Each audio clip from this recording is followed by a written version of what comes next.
Hi friends, எல்லோருக்கும் வணக்கம்ப்பா. PG சேனலுக்கு உங்களை வரவேற்கிறேன்.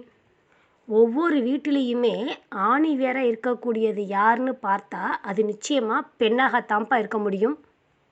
குடும்பத்தில் எந்த பிரச்சனை வராமல் அனைவரையுமே அரவணைத்து செல்லக்கூடிய அனைத்து அம்சமும் இருக்குது அப்படின்னா அது பெண்கிட்ட மட்டும்தான். முதலாம் சமைப்பது, குழந்தைகளை பார்ப்பது மட்டும்தான் பெண்களுடைய வேலையாக இருந்தது.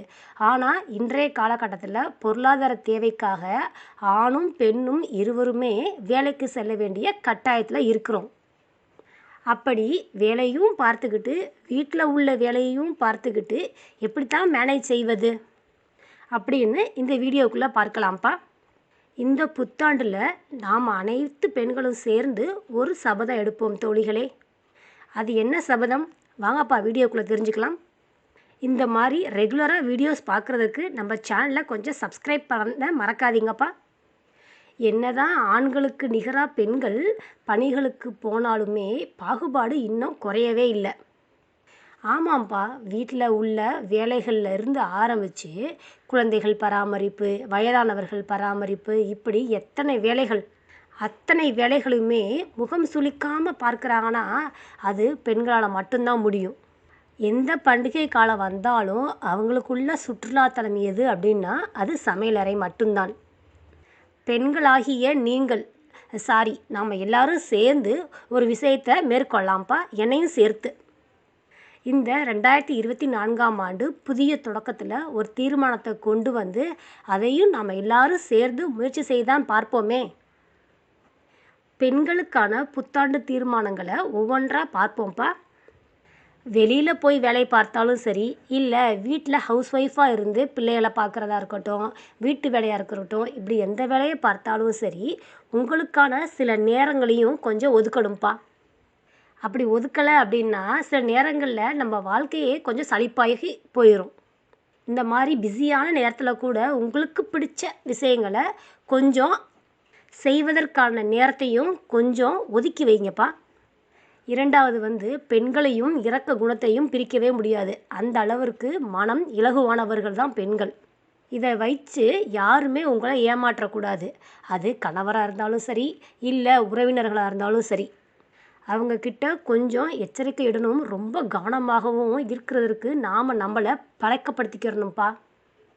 அலுவலக வேலை, அப்புறம் வீட்டு வேலை, இப்படி 2 வேலையும் ஒரே நேரத்தில் செய்யும் பொழுது கொஞ்சம் கடுப்பாகத்தான் இருக்கும்.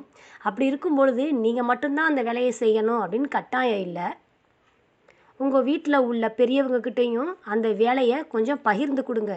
அது கணவராக இருந்தாலும் சரி. ஆனால் நம்மள பல பெண்கள் அந்த மாதிரி செய்யவே மாட்டோம். இனிமேலாவது இந்த மாதிரி விஷயத்தை செய்வதற்கு கற்றுக்கொள்ளணும்ப்பா.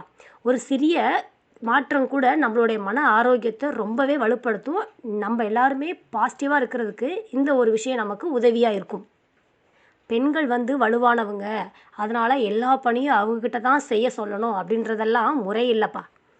ஒவ்வொரு சிறு சிறு வேலைகளையுமே கணவர்கிட்ட கூறுங்க. ஃபஸ்ட் டைம் அவங்க முறைப்பாங்க, செய்ய மாட்டேன்னு மறுப்பாங்க. பரவாயில்ல, காதில் வாங்காதீங்க, திருப்பி திருப்பி அவங்கள செய்ய சொல்லுங்கள். இதெல்லாம் கேட்பதற்கு ஒருபோதும் பெண்களாகிய நாம் பயப்படவே கூடாது அப்படிங்கிற ஒரு முடிவையும் இந்த தீர்மானத்தோடைய சேர்த்து நாம் எடுத்துக்கொள்ளணும்ப்பா.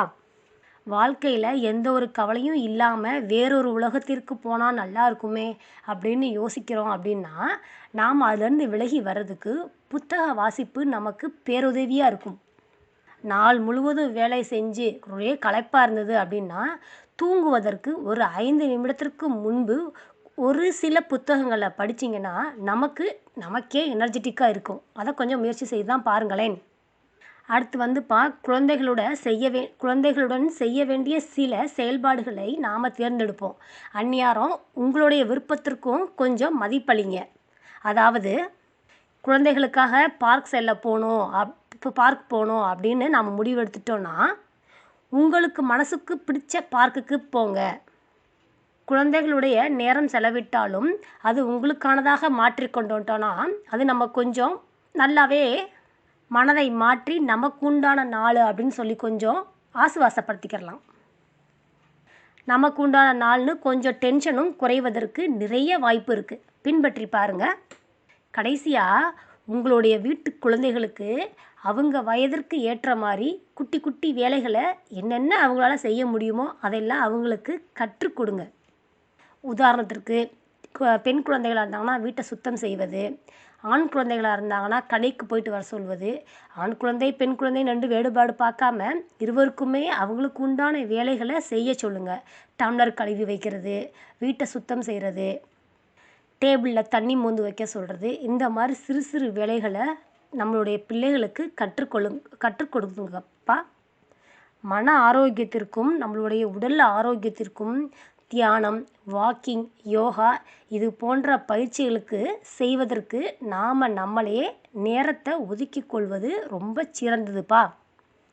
இந்த புத்தாண்டு உங்களுக்கானதாக இல்லை பெண்களுக்கானதாக நமக்கானதாக அமைய இதெல்லாம் கொஞ்சம் ட்ரை பண்ணுங்கப்பா. மீண்டும் மற்றொரு வீடியோவில் சந்திக்கிறேன்.